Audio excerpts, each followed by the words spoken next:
छठे मंत्र में साधना की स्थिति का वर्णन किया। जो कुछ दिखाई देता है नैवेद्य के रूप में अर्पित करो और प्रसाद के रूप में ग्रहण करो। जब हनुमान जी वहां पर अशोक वाटिका में गए, मां के पास वे सामने आए, जानकी जी को प्रभु श्री राम का संदेशा सुना दिया। तो उसके बाद आप पढ़ते हैं, वे कहते हैं, मां मुझे बहुत भूख लगी है, यहां पर फल है। और मां ने क्या कहा? श्री राम को तुम हृदय में धारण करो और फिर यथेच्छ फल तुम खा लो। प्रवृत्ति नगरी के फल हैं। यदि नैवेद्य के रूप में हमने अर्पित नहीं किया तो वह भोग हमारे भीतर में विपरीत प्रकार की विक्रिया उत्पन्न कर सकता है। परंतु प्रभु को समर्पित कर दिया, उससे फिर किसी प्रकार की विपरीत विक्रिया संभव नहीं, कोई विकार संभव नहीं। तो ठीक यहां पर यही बात कहते हैं कि जो कुछ दिखाई देता है सर्वाणि भूतानि नैवेद्य के रूप में अर्पित करो और प्रसाद के रूप में ग्रहण करो। जब हम भोगों को प्रभु के चरणों में अर्पित करके प्रसाद के रूप में ग्रहण करते हैं तो उन वस्तुओं के ग्रहण के समय भी ईश्वर की स्मृति बनी रहती है। जैसे हम प्रसाद लें तो प्रसाद में ईश्वर की अवस्थिति का भान होता है। ठीक इसी प्रकार जब सारी चीजें अर्पित कर दी गईं और उसके बाद जब हम उन वस्तुओं का ग्रहण करते हैं तो ईश्वर की अवस्थिति का भान बना रहता है। इसी प्रकार साधना को आगे बढ़ाते बढ़ाते साधक सिद्ध बन जाता है, विज्ञानी बन जाता है। विज्ञानी बनने पर स्थिति कैसी होती है?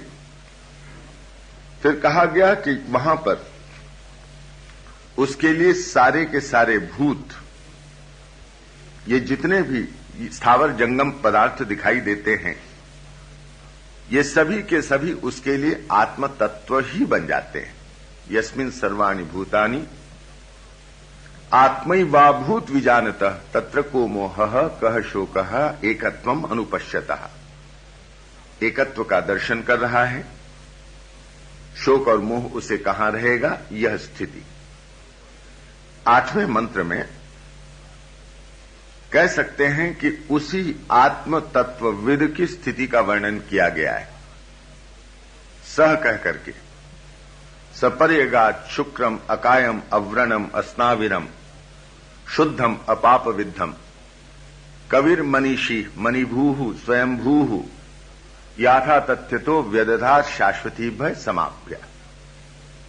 तो यहां पर भिन्न भिन्न प्रकार के विशेषण लगाए गए हैं।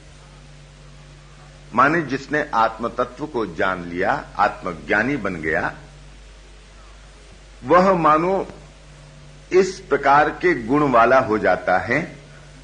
ब्रह्म वेद ब्रह्मैव भवति, ब्रह्म को जानने वाला ब्रह्म ही बन जाता है। यह जो श्रुति वाक्य है, उसी श्रुति वाक्य को के अर्थ को ध्वनित करने वाला यह मंत्र है। सपर्यगात, वह जो आत्मविज्ञानी बन गया, विजानतः। कल हमने ज्ञानी और विज्ञानी का अर्थभेद स्पष्ट किया था। शंकराचार्य कहते हैं स्वानुभव संयुक्त जो ज्ञान है वह विज्ञान है। हम गुरु के मुख से सुनते हैं वह ज्ञान है। शास्त्रों में पढ़ करके प्राप्त करते हैं, ठीक है, वह ज्ञान। पर जब अपनी अनुभूति से उसे संयुक्त कर देते हैं तो वही विज्ञान बन जाता है, विशेष ज्ञान। तो यहां पर यह कहा गया कि जो विज्ञानी हो गया, आठवें मंत्र में उस विज्ञानी के स्वरूप का वर्णन है। चौथे और पांचवें मंत्र में आत्म तत्व के स्वरूप का वर्णन, आत्मा के स्वरूप का वर्णन। और इस आठवें मंत्र में आत्मा को जानने वाले के स्वरूप का वर्णन। तो कैसा हो जाता है? सपर्यगात। वह भी उसी प्रकार पर्यगात, परि माने सबोर, गात गया हुआ, माने सर्वव्यापी हो गया। तो जो आत्मविज्ञानी है वह भी मानो सर्वव्यापी बन जाता है।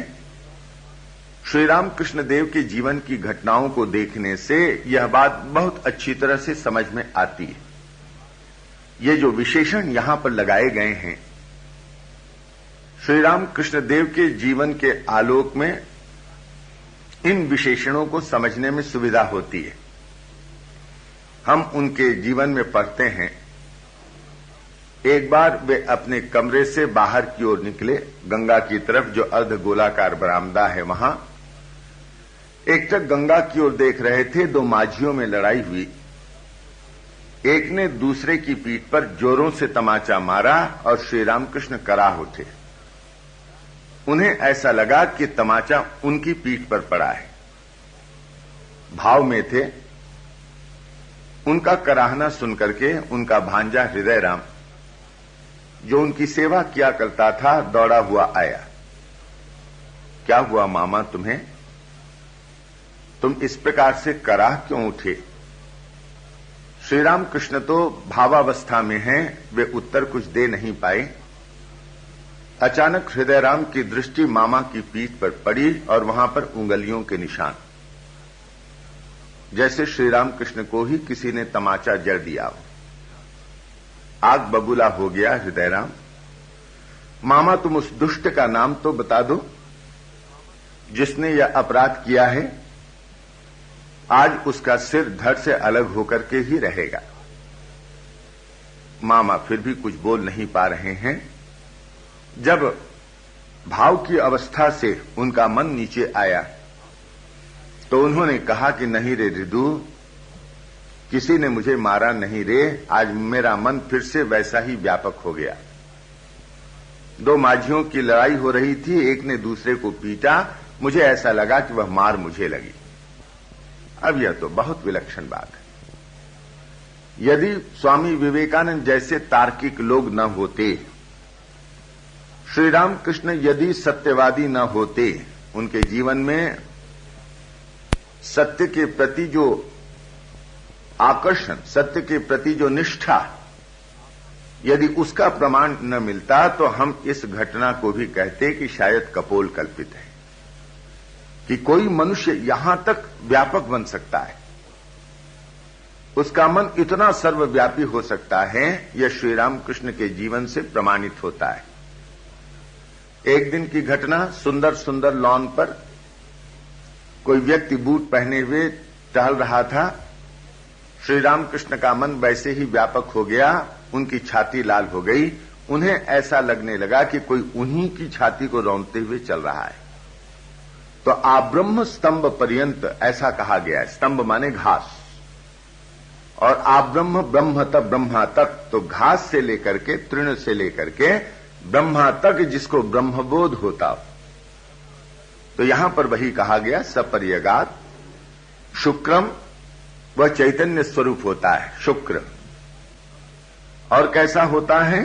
अकायम अव्रणम अस्नाविनम। अकायम, वह अशरीरी होता है। अशरीरी का मतलब उसका यह जो लिंग शरीर है उससे वह परे, अकायम से लिंग शरीर, सूक्ष्म शरीर, उसका निषेध किया गया। अव्रणम अस्नाविनम, व्रण किसमें होता है? शरीर में, भौतिक शरीर में, स्थूल शरीर में। अस्नाविनम, ये शिराएं किसमें होती हैं? स्थूल शरीर में। तो अव्रणम अस्नाविनम कहकर के स्थूल शरीर का निषेध किया, वह स्थूल शरीर से ऊपर है। शुद्धम, शुद्धम कहकर के निर्मल, यह जो कारण शरीर है उसका निषेध किया गया शुद्धम कहकर के। कारण शरीर मल शरीर कहलाता है। तीन शरीर हैं, यह स्थूल शरीर, फिर उसके भीतर में सूक्ष्म शरीर, फिर कारण शरीर। तो तीनों शरीरों का निषेध किया गया, मानो वह तीनों शरीरों से परे, उसकी ऐसी स्थिति होती है माने उसने तीनों शरीरों का छेदन कर लिया या पंचकोशों का भेदन कर लिया। वेदांत की भाषा है। पंचकोश भेदन हम सुनते हैं वेदांत में, उसको त्रिशरीर छेदन भी कहा जाता है। 5 कोश आइडेंटिकली इक्वल टू 3 शरीर, अन्नमय कोश आइडेंटिकली इक्वल टू स्थूल शरीर, और ये जो सूक्ष्म शरीर है उसके अंतर्गत 3 कोश आते हैं, प्राणमय कोश, मनोमय कोश, विज्ञानमय कोश, और जो 5वां कोश है आनंदमय कोश इज आइडेंटिकली इक्वल टू कारण शरीर। तो चाहे आप पंचकोश भेदन कहिए, चाहे त्रिशरीर छेदन कहिए, या वेदांत की भाषा, तो यह जो आत्मविद हो गया है, आत्मविज्ञानी हो गया है, इन तीनों शरीरों को पार करके स्थित रहता है, माने शरीर ज्ञान से ऊपर। यह यहां बताया गया। अपापविद्धम, पापविद्ध कौन होता है? जिसमें द्वैत की भावना होती है। तो जहां पर भी द्वैत है वहां पर पाप है। शंकराचार्य तो बड़े कठोर और कट्टर अद्वैत वेदांती हैं। वे तो कहते हैं द्वैत बुद्धि ही पाप बुद्धि है, वे तो यहां तक चले जाते हैं। तो यह जो विज्ञानी हो गया है वह इस पाप से भी परे चले जाता है। अपाप विद्धम, उसको पाप छू नहीं पाता है, क्योंकि उसने द्वैत भाव की भूमिका को त्याग दिया है, वह द्वैत भाव से परे चला गया है। कबीर मनीषी, वह कवि हो जाता है। कवि कहते हैं क्रांत दृष्टा को। कवि माने जिसने अतीत को देख लिया है। जो अतीत को देख सकता है वर्तमान को तो देख ही रहा है, और इसलिए वह भविष्य को भी देखने में समर्थ होता है। यदि मैं अपने अतीत को देखने में समर्थ हो जाऊं, वर्तमान मेरे सामने है ही, तो मैं अपने भविष्य को भी देखने में समर्थ हो सकता हूं। इसलिए क्रांति दृष्टा को कहते हैं तीनों कालों का दृष्टा। मानो वह त्रिकालज्ञ हो जाता है। यह कवि शब्द का अर्थ है शास्त्रीय दृष्टि से। वह कवि हो गया, आत्मविज्ञानी, मानो त्रिकालदर्शी हो गया। यह कहा मनीषी। मनीषी का मतलब जो मन पर शासन करने में समर्थ है। मनसः ईष्टे मनीषी, मन पर शासन कर सकता है, वह मनीषी है। वह अपने मन का राजा होता है। परिभूहु, वह सब ओर से व्याप्त। स्वयंभूहु, स्वतंत्र, वह व्यापक है, सबके भीतर में स्थित, परंतु स्वतंत्र है। यह जो ज्ञानी है, विज्ञानी है, वह सबके भीतर में व्याप्त अपना अनुभव करता है, पर किसी के दोष से अपने को दूषित अनुभव नहीं करता है। यह कहा गया है स्वयंभू। ऐसा याथा तथ्य तो अर्थान व्यदधार शाश्वतीभ्य समाभ्य। और कैसा है? यह जो ब्रह्म तत्व है, आत्म तत्व है, उसने संवत्सरों को, वर्षों को अपना अपना काम नियत करके बांट दिया है, हरदम के लिए, चिरकाल के लिए। ऐसा कहा गया कि यह जो ब्रह्म तत्व है उसी के कारण यह सब चलता है। जैसे हमने पहले दिन कहा था, भयातस्य अग्निस्तपति भयात तपति सूर्य, यह बात यहां पर रखी गई है। तो जो ब्रह्म ज्ञानी पुरुष है वह इतना शक्तिधर हो जाता है कि वह यह सब करने में भी समर्थ होता है। कि ठीक है, जो ब्रह्म को जान लेता है, ब्रह्म के ही समान हो जाता है, या ब्रह्म ही बन जाता है, ब्रह्मवेद ब्रह्मैव भवति, उसके भीतर में ये सारी शक्तियां आ जाती हैं। अब एक प्रश्न उठा है, उस प्रश्न को नहीं लेंगे क्योंकि वही प्रश्न बड़ा व्यापक है कि जो ब्रह्मज्ञ बन गया है उसके भीतर में ब्रह्म की सारी शक्ति आ गई। इसका मतलब क्या वह इस संसार की सृष्टि करने में समर्थ होता है, उसका लय कर सकता है, उसका पालन कर सकता है? ये कुछ ऐसे प्रश्न वेदांत के क्षेत्र में उठाए गए हैं, और इन प्रश्नों पर बड़ी मीमांसा की गई है, बड़ी चर्चा की गई है। कि जो कहा गया ब्रह्मवेद ब्रह्मैव भवति, कि जो ब्रह्मविद है वह ब्रह्म ही हो जाता है। तो इसका मतलब यह हुआ कि ब्रह्म की जितनी शक्ति है वह उस ब्रह्मज्ञ पुरुष को प्राप्त हो जाती है। तो क्या ब्रह्मज्ञ पुरुष संसार की सृष्टि कर सकता है, संसार का लय कर सकता है? यह प्रश्न उठाया गया है। तो उस प्रश्न में हम नहीं जाना चाहते, वह एक अवान्तर प्रश्न होगा, यहां पर इससे संबंधित नहीं होगा, समय सापेक्ष होगा, इसलिए उसकी चर्चा में नहीं जाते। पर इतना कहा गया है वहां पर एक संकेत के रूप में, यदि ब्रह्मज्ञ के भीतर में इस प्रकार की इच्छा उठे तो वह करने में समर्थ है। पर वैसी इच्छा उसमें इसलिए नहीं उठती कि उसने अपनी इच्छा नाम की कोई चीज नहीं रखी है। उसने उस ब्रह्म की इच्छा में, उस ईश्वर की इच्छा में अपनी इच्छा को सर्वतोभावेन समर्पित कर दिया है। इसलिए उस ब्रह्मज्ञ की स्वतंत्र इच्छा का कोई प्रश्न नहीं उठता है। इस प्रकार का उत्तर दिया गया है। तो यहां से चलें, यह 8वां मंत्र है और फिर इसके बाद जो 6 मंत्र हैं, 3-3 मंत्रों का त्रित्व है, त्रिक है। ऐसे 2 त्रिक यहां पर आए।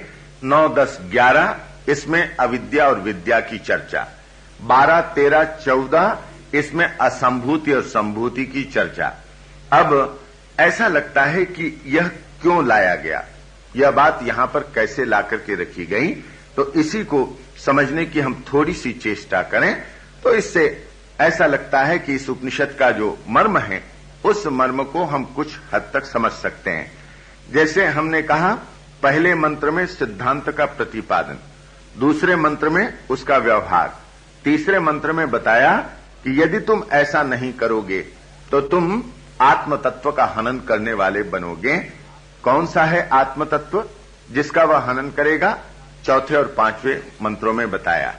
फिर छठे में कहा कि ठीक है, संसार में जैसे रहना है, अब जो उस आत्म तत्व को जानना चाहता है वह साधना किस प्रकार से करे, एक स्थिति छठे मंत्र में बताई। और जब सिद्धि की स्थिति आई, 7वें मंत्र में उसका वर्णन किया। और जब सिद्ध हो गया, वह ब्रह्म ज्ञानी बन गया, विज्ञानी बन गया, तो वह कैसा हो जाता है इसका वर्णन 8वें मंत्र में किया। अब कहते हैं कि इस स्थिति को पाने के लिए उपाय क्या है। ठीक है, वह तो ब्रह्म ज्ञानी हो गया। कोरे सिद्धांत की दृष्टि से देखें तो हमको ऐसा लगेगा कि व्यवहार में इस सिद्धांत का प्रयोग कहां तक हो सकता है, कहां तक किया जा सकता है। इसके लिए कहा कि नहीं, इसका प्रयोग हो सकता है। और देखो किस प्रकार से इस ऊंचे सिद्धांत का प्रयोग अपने जीवन में करना चाहिए। इसीलिए यहां पर 2 त्रिकों में अपनी बात रखी गई। तो पहले त्रिक में अविद्या और विद्या की बात कहते हैं। कहते हैं अंधम तमः प्रविशन्ति ये अविद्याम उपासते ततो भूयः इव ते तमो ये वो विद्यायाम रता। समझ में पहले नहीं आता, अचानक यहां पर कैसे आ गए? तो कहा कि ठीक है, आत्म तत्व की बात तुमने सुनी, आत्मविज्ञानी कैसा होता है उसे भी तुमने देखा। यह बनने के लिए, इस स्थिति को प्राप्त करने के लिए तुम्हें साधना में से जाना पड़ेगा। साधना क्या है? अविद्या और विद्या की साधना, इन दोनों की साधना करनी पड़ेगी। अविद्या की भी साधना और विद्या की भी साधना किस प्रकार से करनी पड़ेगी वह यहां पर वर्णित होता है। जैसे आप मुंडक उपनिषद में पढ़ते हैं, शौनक हैं महागृहस्थ, वे जाते हैं अंगिरा के पास प्रश्न लेकर के और प्रश्न करते हैं कस्मिन्नु भगवो विज्ञाते सर्वविदम विज्ञातम भवती थी। भगवान आप यह बता दीजिए कि किसको जानने से सब कुछ का जानना हो जाता है। शौनक के मन में जिज्ञासा रही होगी, यह जीवन अल्प है और ज्ञान का क्षेत्र तो बहुत विस्तृत है, तो इस अल्प जीवन में एक क्षेत्र का पूरा पूरा ज्ञान ही समेटा नहीं जा सकता, तब फिर आखिर जानना हो तो क्या किया जाए? कोई ज्ञान का अर्क है क्या? जिस अर्क को मैं जान लूं तो जो कुछ जानने का है वह ज्ञात हो जाता है। ऐसी पृच्छा लेकर के, जिज्ञासा लेकर के शौनक जाते हैं और पूछते हैं भगवान कुछ ऐसा है क्या जिसको जान लेने से सब कुछ का जानना हो जाए? यथा एकस्मिन् मृत्पिंडे विज्ञाते सर्वम मृण्मयम् विज्ञातम स्यात्। जैसे मिट्टी के एक लोंदे को जान लेने से जो कुछ भी मिट्टी का बना है वह सब जान लिया जाता है, इसी प्रकार ज्ञान के क्षेत्र में भी ऐसा कुछ है क्या जिसको मैं जान लूं तो सब कुछ का जानना हो जाए?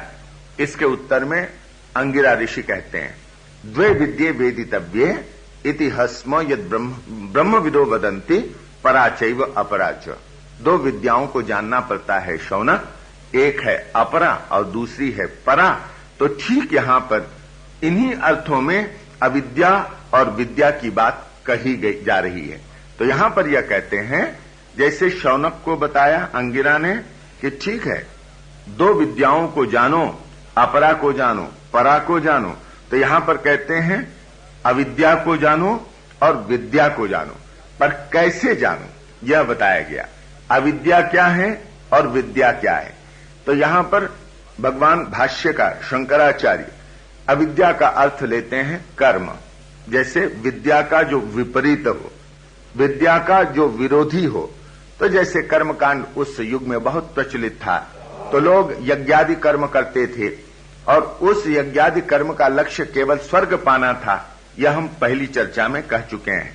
तो इसको कहा गया है अविद्या, केवल कर्म करना। कर्म हम किए जा रहे हैं, हम कर्म आहुतियां प्रदान करते हैं, तो इस कर्म को इस अविद्या के नाम से यहां पर पुकारा गया। यह मानो अविद्या, अविद्या मानो कर्म। और यह जो विद्या है, विद्या का मतलब उस समय लोग विद्या में रत रहा करते थे। विद्या में रत रहने से हमें देवलोक मिलेगा। केवल भांति भांति की उपासना पद्धति, कोरा सिद्धांत, इसको कहा गया है विद्या। अविद्या क्या है? कर्म, केवल कर्म में लगे रहना। कर्म की पृष्ठभूमि से मानो हम अज्ञानी बने रहें, वह है अविद्या का क्षेत्र। और विद्या का क्षेत्र क्या है कि ठीक है हम विद्या में लगे हैं, परंतु विद्या में किस प्रयोजन से लगे हैं, इस प्रयोजन को हम भूल जाते हैं। तो यहां पर यह कहा गया कि अंधम तमः प्रविशन्ति, ये अविद्याम उपासते, अंधे अंधकार में माने गहरे अंधकार, अंधम तमः माने अंधा अंधकार, माने गहरे अंधकार में वे प्रवेश करते हैं जो अविद्या की उपासना करते हैं। अविद्या में जो हैं, रत हैं, उसकी उपासना करते हैं, वे गहरे अंधकार में जाते हैं। ततो भूयः इव ते तमो ये वो विद्यायाम रता, इनकी अपेक्षा भी मानो अधिक गहरे अंधकार में वे जाते हैं जो विद्या की उपासना में रत हैं या विद्या में रत हैं। अब बहुत विचित्र बात लगती है कि यह बात तो समझ में आई कि जो अविद्या में हैं, जो कर्म की उपासना कर रहे हैं, केवल कर्म में लगे हैं, ठीक है, वे गहरे अंधकार में गए, जहां पर आत्म तत्व नहीं तत्व है, जहां आत्मा का तत्व नहीं है, ऐसे लोक में ये चले गए। यह बात समझ में आई। पर जो लोग विद्या में रत हैं, वे लोग इनकी अपेक्षा कहीं अधिक गहरे अंधकार में मानो जाते हैं। अब यह तो उल्टी बात लगती है ना कि कैसे गहरे अंधकार में जाते हैं। तो यहां पर एक दो उदाहरण देने से बात समझ में आ जाएगी। अविद्या के पास चलने के पैर है, उसमें कर्तृत्व है, उसके पास क्रिया है। जैसे कह लीजिए कि अंधे और लंगड़े की बात आपने पढ़ी है, तो यह जो अविद्या है उसके पास चलने के पैर तो हैं, पर देखने की आंखें नहीं हैं। और जो विद्या है, विद्या के पास देखने की आंखें हैं, पर चलने के पैर नहीं है। ये दो स्थितियों की कल्पना आप कीजिए। अब जो अविद्या में लगे हैं, उपासना करते हैं, वे गहरे अंधकार में जाते हैं। अंधा है, कर्म तो कर रहा है, टटोल रहा है, ठीक है, वह गहरे अंधकार में जाता है। पर जो विद्या में लगा हुआ है वह मानो और भी गहरे अंधकार में जाता है। इसका क्या मतलब है कि जो विद्या में लगा है उसको मालूम तो है लक्ष्य, उसे पता तो है कि जाना यहां है, पर जा नहीं सकता है, जाने की संभावना उसमें है नहीं, उसके पास पैर है नहीं, उसने पैर की बिल्कुल उपेक्षा कर दी है। तो केवल सैद्धांतिक रूप से जान ले कि यह लक्ष्य है और उधर जाने की चेष्टा ही न करे, क्योंकि उसके पास जाने की सामर्थ्य नहीं है, और इसलिए वह कहे कि बस मैं केवल लक्ष्य का विचार करता रहूंगा। तो यह तो मानो और भी गहरे अंधकार में जाना हुआ। वह जो अविद्या में है, जिसके पास आंखें नहीं हैं, वह चल तो रहा है, और चलते चलते संभव है एक दिन वह लक्ष्य के पास पहुंच भी जाए। परंतु यह जो दूसरा व्यक्ति है जो चलना नहीं जानता, चलता नहीं है, केवल विचार ही करता रहता है, केवल देखना ही करता रहता है, यह व्यक्ति तो मानो और भी गहरे अंधकार में जाएगा। लक्ष्य को जान करके भी जो लक्ष्य के प्रति निश्चित नहीं है, तो यह व्यक्ति तो और भी मानो गहरे अंधकार में जाएगा। श्री रामकृष्ण का एक उदाहरण बहुत ही सटीक है। अब वे कहते थे कि एक गांव से एक ग्वालिन दूसरे गांव में दूध देने के लिए आती थी। दोनों गांवों के बीच में एक नदी थी, वह आती थी। पंडित जी के घर में एक भागवती पंडित थे, पंडित जी के घर में दूध की चंडी बंधी थी। बरसात के दिन आए तो स्वाभाविक है ग्वालिन को दूध लाने में देर हो जाए। जब उसको नौका मिलती तो जल्दी आ जाती, और जब नौका नहीं मिलती तो विलंब हो जाता। एक दिन पंडित जी ने कहा कि तुम देर से दूध देती हो और सुबह सुबह दूध की आवश्यकता है। कहा आप तो जानते हैं महाराज, वहां पर नौका के लिए मुझे रुकना पड़ता है, या कुछ नहीं जानता। देखो, अगर समय पर तुम दूध न दे सको तब तो तुम्हारी चंडी हमें काट देनी पड़ेगी, हम दूसरी जगह से दूध ले लेंगे। कुछ दिन बीते। एक दिन ग्वालिन दूध लेकर के आई थी। पंडित जी कोई कथा कह रहे थे, भागवत की कथा। श्री रामकृष्ण यह बता रहे हैं, भागवत की कथा चल रही थी। पंडित जी ने कथा प्रसंग में कहा कि भगवान के नाम में बड़ी ताकत है। इतनी ताकत है कि भगवान का नाम लेकर के मनुष्य भवसागर को पार कर लेता है। यह प्रसंग चला था। ग्वालिन सुनती रही, उसे प्रसंग बहुत अच्छा लगा। जब प्रवचन समाप्त हो गया तो ग्वालिन ने पंडित जी को प्रणाम करके पूछा, अच्छा पंडित जी, आप आज जो कथा कह रहे थे उसमें जो एक प्रसंग की बात कह रहे थे, वह प्रसंग की बात क्या सत्य है? किस प्रसंग की बात? आप कह रहे थे ना, भगवान के नाम में बड़ी ताकत है, इतनी ताकत है कि मनुष्य भगवान का नाम लेकर के भवसागर पार हो जाता है। हाँ हाँ, शास्त्र की बात है, मैं क्या अपनी बात कह रहा था? बिल्कुल सही है, भगवान का नाम लेने से मनुष्य भवसागर को पार हो जाता है। ग्वालिन ने कहा, तो महाराज एक प्रश्न पूछूं? तू क्या प्रश्न पूछेगी? प्रश्न तो दूसरे लोग पूछते हैं, जो शिक्षित हैं, ज्ञानी हैं, पंडित हैं। तुझे भला यह प्रश्न कहां से आ गया? नहीं, बहुत छोटा सा प्रश्न है। आपने कहा भवसागर पार कर लेता है, यह भवसागर क्या चीज है? पंडित जी जोरों से हंसे, मूर्ख कहीं की, अब तुझे क्या समझाऊं, यह भवसागर क्या है? अच्छा देख, ये गांव की नदी है ना, कितना कठिन है उसको पार करना। अरे बहुत कठिन है महाराज, उस दिन तो पानी चढ़ गया था नदी में, और वो रामू केवट है ना, इतना बढ़िया तैराक, परंतु उस दिन तो वह भी बिल्कुल नदी में बह गया था। किसी प्रकार उसके प्राण बचे। पार करना बड़ा कठिन है। हाँ, पंडित जी ने कहा, देख, एक नदी को पार करना कितना कठिन, ऐसी बहुत सी नदियां मिल जाएं तो एक सागर बनता है। सागर को पार करना कितना कठिन। कहा, ग्वालिन ने अपने ढंग से हिसाब लगाया, एक नदी को पार करना इतना कठिन, और इतनी बहुत सी हजारों नदियां मिलकर के सागर बने तो सागर को पार करना असंभव है महाराज, बहुत कठिन है ना? तो भवसागर इससे भी बहुत कठिन है पार करना उसे। अब कुछ वे दार्शनिक चर्चा भवसागर की करने लगे। ग्वालिन के मत्थे कुछ पड़ा नहीं। कहा, महाराज बस हो गया, बस मैं यही जानना चाहती थी कि जिस भवसागर की बात आप कह रहे थे वह हमारे गांव की नदी से बड़ा है या छोटा है? पंडित जी खूब हंसे, आखिर गंवार ही ठहरी। अरे कहां तेरे गांव की नदी और कहां भवसागर। ठीक है महाराज, ठीक है, बस अच्छा ये बता दीजिए, जब भगवान का नाम लेकर के मनुष्य भवसागर को पार कर लेता है तो गांव की नदी को पार नहीं कर सकता भगवान का नाम लेकर के? पंडित जी ने सोचा, मूर्ख है, गंवार है, अरे क्यों नहीं हो सकता? जरूर हो सकता है, भगवान का नाम लेकर के नदी को क्यों नहीं पार किया जा सकता? बस महाराज, बस प्रणाम करके चली गई। दूसरे दिन से पंडित जी को ठीक समय में दूध मिल रहा है। बिल्कुल। एक दिन पंडित जी ने कहा कि क्यों री, आजकल तूने अपने लिए नाव खरीद ली, पैसा बहुत हो गया है दिखता है। क्यों महाराज, समय पर आकर के दूध दे जाती है, आजकल भी तो बरसात है, नदी चढ़ी हुई है। अरे महाराज, अरे नाव तो आपने मुझे दे दी उस दिन। क्या मतलब? आपने ही कहा ना कि भगवान का नाम लेने से नदी को पार कर लिया जा सकता है। जब भवसागर को आदमी पार कर लेता है तो नदी को पार करना फिर क्या? क्या मतलब? पंडित जी को विश्वास नहीं हुआ। तो क्या कह रही है? हाँ ठीक ही कह रही हूं, भगवान का नाम लेती हूं और बस पानी पर चल करके नदी को पार कर लेती हूं। असंभव, पंडित जी ने कहा। ऐसा तो करती है? कहा, महाराज आपने ही तो कहा आज मैं लौटूंगी तो आप मेरे साथ चलिए, देख लीजिए कि कहीं मैं कुछ गलती कर रही हूं या नाम लेने में कहीं पर किसी प्रकार भूल हो रही है। पंडित का हाँ जरूर चलूंगा।